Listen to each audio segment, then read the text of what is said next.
yes, bro, he's big, he's bad, he's intimidating, he's a monster, he's whatever they, what did they call him? One big SOB. SOB. He's one big SOB. Yeah. You know what else he is, bro? What's that? He's a good old boy. Yeah, he is a good old boy. Yes. I'm telling you, bro. That is what it is. He's a mean hillbilly Jim. Yeah, Braun Strowman, man. He's just he is one of the most intimidating looking people on the roster. Probably can take anybody in the back. Strong as an ox, but he's being booked as a good little hand nowadays. You know, he's in the GLH club. Someone like a Braun Strowman. If there's a lineup of people, one of the last people you would think like, which one of these should be a good little hand? Braun Strowman, like he's definitely not one of them, but Triple H for some odd reason, it's a really interesting dynamic because Vince for so long the bread and butter WWE was high character influence, smaller influence on the wrestling quality or the 5-star matches. We see that with Hogan Andre, we see that with Hogan Bundy. You know what I mean? We see that with so many different factors that really brought us to the dance when it comes to the popularity of professional wrestling. But Triple H's motto is really an inverse of that. It's really, let's focus on the Johnny Garganos and less on the Braun Strowmans. Let's have a 50-50 match between like a Ilya Dragunov, you know, in a Braun Strowman, or let's have a 50-50 match between a Sami Zayn and a Gunther, even to the point of having Sami Zayn beat Gunther. And so it's really an inverse of Vince's philosophy. What do you think about all that, man, as far as just this inverse that we're seeing with Triple H with people like Braun Strowman unfortunately taking the tail end of that? Bro, I got to tell you, man, you know, Triple H is a East Coast guy. You know, Vince was an East Coast guy. I'm an East Coast guy. Bro, I got to tell you, from day one, and I think this has been a big part of the problem. Please correct me if I'm wrong, Chris. I know you have no problem doing that.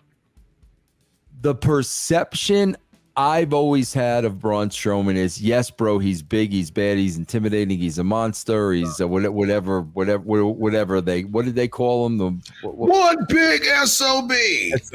He's one big SOB. Yeah. You know what else he is, bro? What's that? He's a good old boy. Yeah, he is a good old boy. Yes. I'm telling you, bro. That is what it is. He's a mean hillbilly Jim.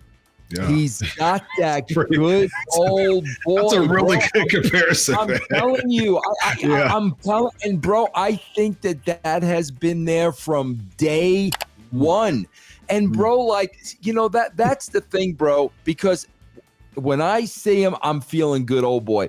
Bro, then go with that. Yeah. Then let that be the country dumb, big country, whatever he's going to be. Let that be the gimmick then. Because by not embracing that, I think it's hurting him. And I will forever look at that guy as a good old boy. And bro, good old boys are really hard to get over. Really hard to get over. The closest a good old boy ever got to being over, honestly, Sid. And look at him. Look at what he looked like.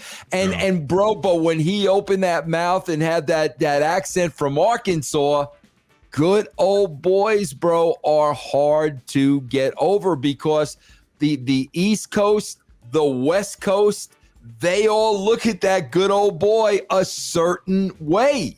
So it's like, bro, that's either his gimmick or that's just how he's going to be looked at. Yeah, you know, someone like a hillbilly Jim, his character became so prevalent in the pro wrestling field that he's was inducted in the Hall of Fame a few years back. So his character was strong enough, you know what I mean, to have that type of Hall of Fame minting. But I do think that someone like a Braun Strowman, what would be interesting with his character would be he's a good old boy, but don't mess with me in the ring. You know what I mean? Like that whole Kill Billy Jim theme song, don't mess with the country boy, right? And it's like, he people think that they can just step over him in the ring and all of a sudden like he just gets like a mean streak like mid-match and just goes ballistic, you know what I mean, on the person. I think if you do more of that, the fans would get more into that, because right now, Braun Strowman, like, who is he? You know what I mean? What's his character? Who is he as a person? One big SOB. Yeah, okay. That's not a character, bro. Yeah, like, exactly. That's not a character. Exactly. Yeah, like Bronson Reed's one big SOB. Omos is one big SOB. Otis, you know what I mean? Gunther's. Otis is one big SOB. Like, what is this? A faction that you're starting now? Because you're not the only big SOB, right?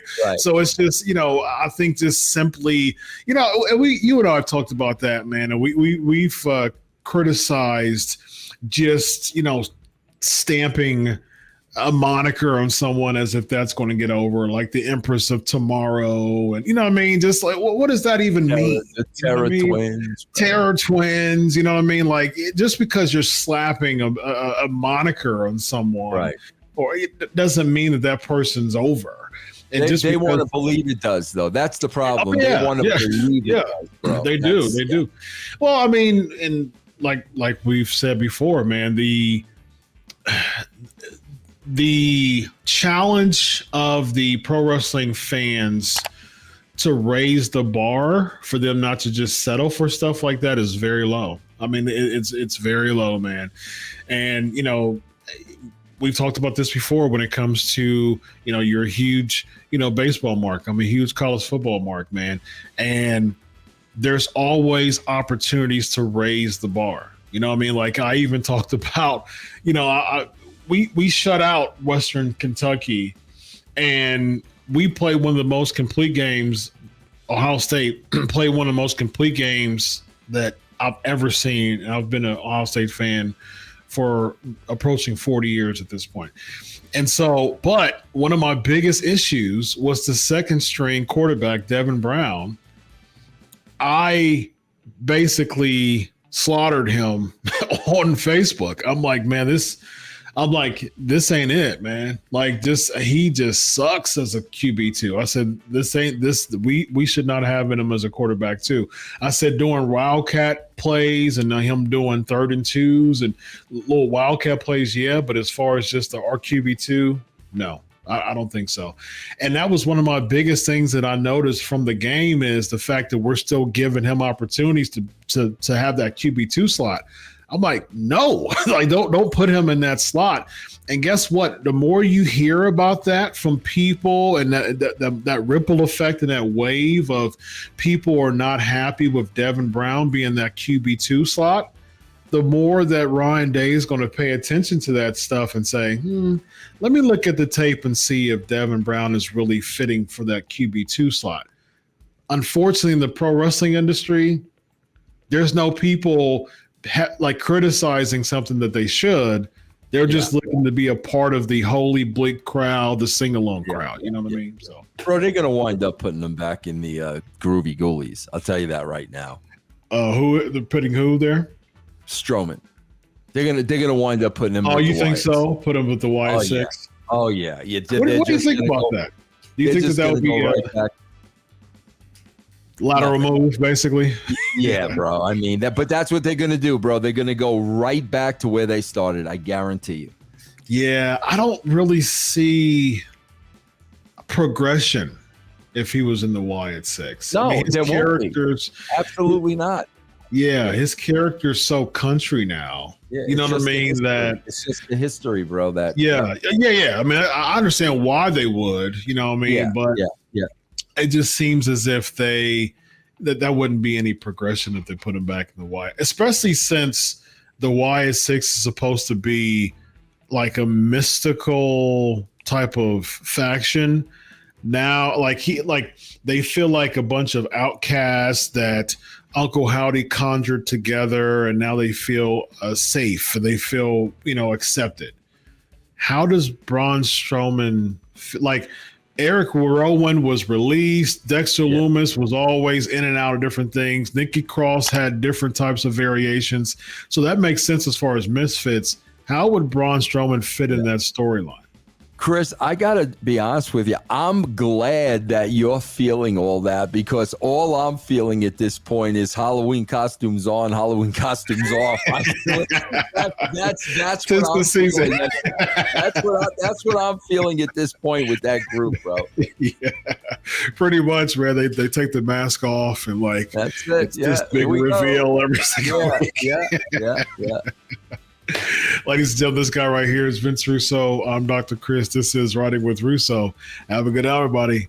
Solo. Check out BrainBuster, the daily quiz that tests your WWE knowledge with winning streaks, stats, and more. It's time to see if you're up for the challenge.